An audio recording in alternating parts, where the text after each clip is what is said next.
Welcome to Forward Down the Field, a new podcast for a new Detroit Lions team. I'm Sam Goodman, joined by my co-host, Ben Bosher. We both cover the Detroit Lions for GridironHeroics.com, and we will be taking you inside the den for a fan's perspective on the Detroit Lions. Find me at Sam_Goodman18 and Ben at BosherBen. The show's at FDF Podcast, and give us your thoughts every episode. We encourage it. We love it. That's what we want to see. Ben, how we doing? You know, I need to start out the episode with a full disclosure.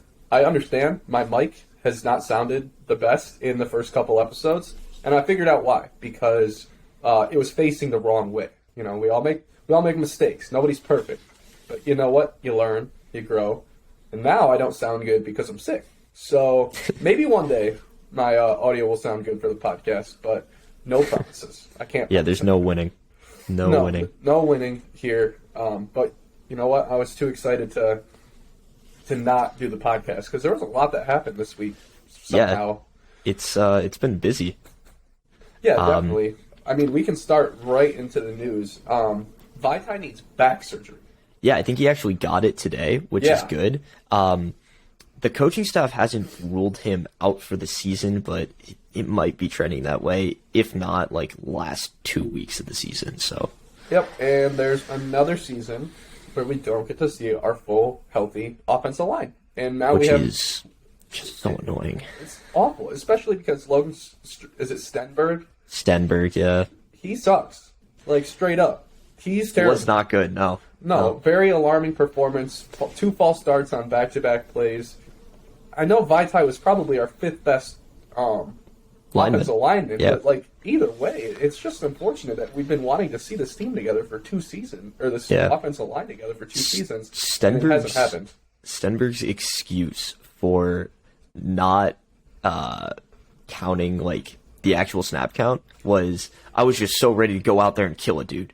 I just want to run a guy over. I'm like, you're still playing professional football. Like, I love the grit, excuse. I love the energy, but like, maybe use your brain. Yeah, maybe use your brain and your ears. Like, I understand it's loud in there, but fans weren't cheering when the Lions were on offense. Like, that's just a dumb excuse, dude. I feel like he was like, all right, what is the craziest thing I can come up with that Dan Campbell will just eat up? And then he just used that, and that's exactly what I would think you'd tell Dan Campbell. To try to, like, shake it off a little bit. I was just so ready to play, I just want to hit a dude. Yeah, stupid, annoying. Yeah, that was definitely really frustrating. We also have some more injuries, I guess. I mean, DeAndre Swift was resting during practice with an ankle injury, but he seems fine. He says he's all good, and it looks like he should be all fine for Sunday. But Frank Ragnow was also not seen. He's got now a foot injury as well as his groin injury. And Taylor Decker also injured his calf, apparently. So that is not what we want to see. No, especially because those are, like, arguably our 3 best players. Or at least, like, 3 of our top 5 players. So it's awful. Because I feel like this happened last season, too, when everyone was just getting hurt. And it's frustrating because... I don't know. It really did seem like, I'm not saying we were going to make the playoffs this year, but it seemed like we were on an upward trend. And I'm telling you right now, if Swift, Decker, and Ragnar are out, this is a completely different team, and we are probably not winning a game.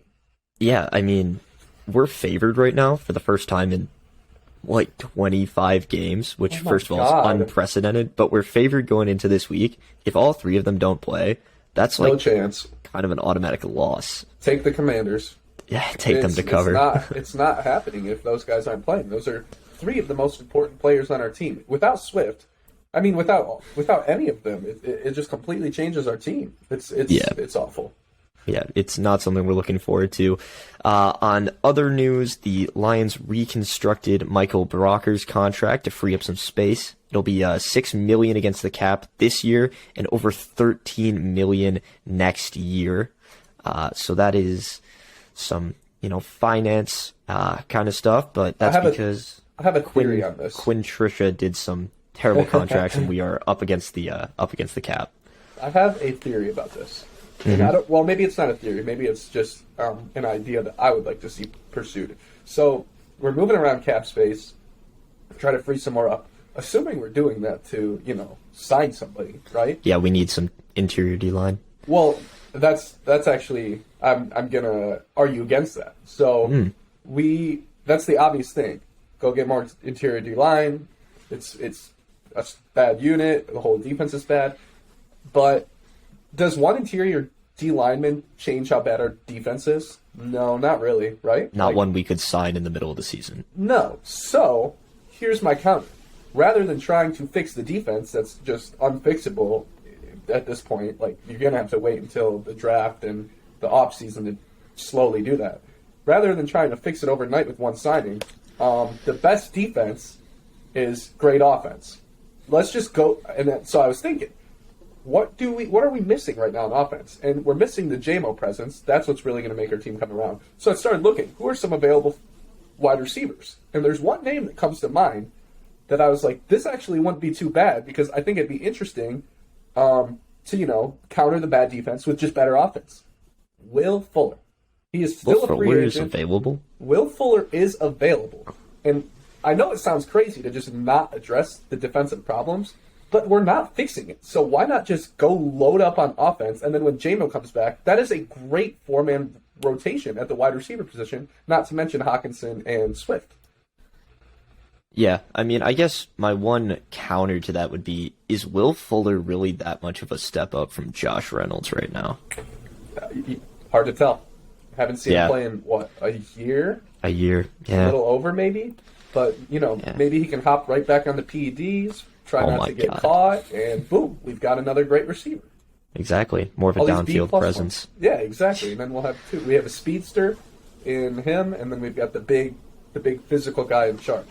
And then, we wait for JMO to come back, and boom, Goff's still back. And then we want to hit our heads against the wall. Yeah, until we can somehow magically sign Lamar Jackson. I can't talk about that. There's just I just can't excite myself about that, because I just don't think it's going to happen. It's not, but what a dream come true that would be. Hey, man can only dream, right? Exactly. Next, we have Dan Campbell in an interview with the media. He addressed the media about the loss of the Eagles, and he really said that tackling and gap responsibility were the two things that really cost the Lions' defense. And can that really improve? I mean, it's the Lions. That's kind of been their issue most every year. So I would say the tackling's more likely to improve just with a couple of the young guys on the team, like Malcolm Rodriguez. He missed 2 tackles in the Eagles game. So I think that can improve. But the gaps, this is just not where Anzalone has thrived. This is not where Derek Barnes has thrived. Hopefully, our interior, ironically, our interior D-line can do a little bit better job, but it's going to be tough. It's an uphill battle. Yeah, absolutely. I think the linebackers are just such a weakness. Like, I'm not even that low on Alex Anzalone like a lot of people are, but there were multiple plays, like on one of those 1-yard touchdowns, I think it was the Travis Fulgham one, he straight up just didn't go to the gap. Like, he just stood there, which is, you're a veteran. Like, you have a responsibility as a linebacker to get physical. So that's very disappointing to see. But we'll go into some positive things. DeAndre Swift was the highest graded running back from PFF's rankings in week 1. He, what was it, like an 88 or an 82 or something like that was his grade? Something like that. I don't remember off the top of my head, but no surprise there, honestly. Like, an unbelievable performance. Did it on very minimal carries. Awesome performance. If he can keep that up every week, we're a totally different team compared to how he was last year, where, maybe he was good, not great. If he can turn into great, that completely changes our offense. Yeah, he, I just checked, had an 82.3, which is pretty high for running back, especially with the carries he got. He didn't win Offensive Player of the Week, though. That went to Saquon Barkley, which, all about the name. Also New York. had a really good game, but, questionable. New York and the name. Yeah, of course. And then sticking with the PFF side of things, Malcolm Rodriguez was the highest player on defense for PFF grades for the Lions, the 8th best rookie, and the best rookie linebacker. Need I remind you, he was the 16th linebacker in the last draft taken off the board. I did think, I kind of thought that he was just going to be a Hard Knocks player, someone that the documentary could really dove into. But there's a reason. He is exciting. He flies all over the place. He hasn't necessarily quote unquote figured it out yet. But even when he makes mistakes, he's making them 100 miles an hour and making sure somebody gets hit, and I love that. Yeah, he had a 72.3, which is a top 5 highest grade for a rookie in the last 5 years. So that's a pretty big stat for him, and hopefully he just continues to get better because he's shown that he's just gotten better and better. And he missed 2 tackles. Imagine if he got a hold of those guys. Yeah, I mean, higher. He had 0 missed assignments, though, and for a rookie to have that high IQ in his first performance, not with the lights blind him, that's just incredible and shows his dedication. Levi Onwuzurike, his injury is still not getting better. I'm fairly certain that's a back injury as well. He's not progressing like the Lions want him to, and maybe looks like it's time for the second rounder to maybe get out of Detroit. Second round curse is still here. I can't say I'm heartbroken. Levi was... I'll just leave it at that. He was underwhelming. Absolutely. Yeah, he was underwhelming. And then Jeff Okudah, he continues to be an absolute dog in his return. 82.8 tackling grade, 9 tackles. He was ranked first among all corners in week 1 when it came to tackling. Fantastic coverage, too. Only allowed 32 yards on 4 catches. His longest was 11 yards, and he also had a pass breakup. So, yeah, good performance for him. Everything you want to see from someone who's had an unfortunate start to their career. We could talk about this for a long time, how, it just wasn't falling in favor of him. Just pretty unlucky start to the career, but you really like to see him bouncing back. 9 tackles, that's pretty good. Granted, Jalen Hurts was running towards the outside quite a bit. Yeah, he was, but also Okudah really did have one of those performances where you're like, if everyone on the team could wrap up a guy like he could, yeah, that's a different football game. It's a totally different football game. I agree.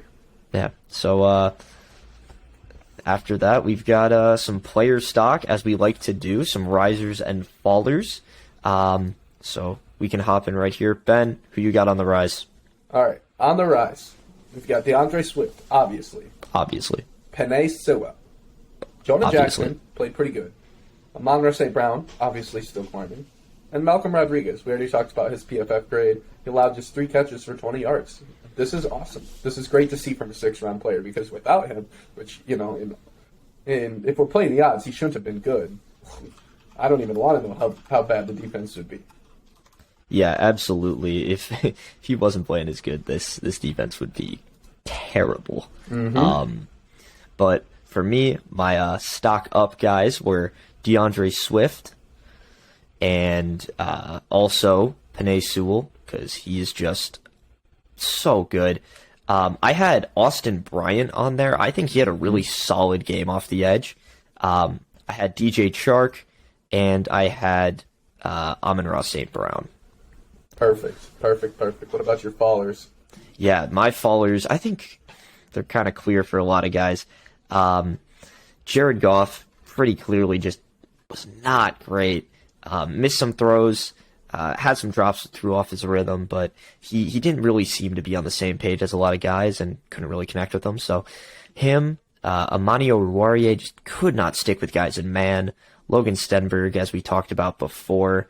And then I also had Tracy Walker. I thought he had a great game, but when you're a team captain and you show that kind of level of kind of just immaturity, it's a bad showing for the team. So definitely is. He didn't make 9 because, like you said, he played pretty good. Stuff happens on the football field, but who did make 9? Derek Barnes. He had a 29 PFF grade. That's really bad for those. Terrible. Goff, 26 in completion percentage this week. Out of all the quarterbacks eligible, with that run game, with DeAndre Swift running the ball as well as he did, how on earth do you only complete? I didn't write down the percentage, but 26? Like, I don't even understand how that's possible. He was only 5.8 yards per attempt, which ironically was the same as Stafford. I just don't understand how it's that low when you have that great of a run game going the entire game. Yeah, he wasn't even like getting blitzed like that much. Not really. The pass protection was fairly good in that game. It's gonna get better. It's gonna get worse before it gets better, is my prediction. And then Logan Stenberg, 2 false starts. Luckily, we still ended up scoring, but that totally could have cost us some points. Yeah, 100%. My last kind of honorable mention faller, and I hate to say it, was Frank Ragnow. He had a 40-something grade and just did not have a really great game. But you know what? He was playing through injury, so hopefully he can get now 2 injuries kind of recovered and start feeling a little better. But that brings me to breakout players. Who you got, Ben? I've got DeAndre Swift. We've already talked about him enough. Excellent performance. And then, honestly, Tracy Walker. I know you had him in your falling, but prior to the ejection, Walker had 13 combined tackles and a sack with a 70.1 PFF grade. 13. What did he get ejected in the third? Yeah, in the third, late third. And he had 13 tackles. Like that's really good. So great to see from him. Hopefully that can continue and he can just roam around all over the place on defense. Yeah, for breakout players, I had Malcolm Rodriguez. I didn't really have him as like a stock up guy because I honestly have just been way too high on him. So like that was what I expected him to be. And then of course DeAndre Swift. Just we know what he can do, but he ran with that grit and that physical run game that we wanted him to kind of embrace, and so that's a breakout performance right there. Totally. So a little bit more, we've covered a lot of week 1, missed tackles, bad defensive play, Jared Goff not doing great, but what's our top 5 hierarchy here, Ben? All right, so these were the most impactful players for the Lions this year.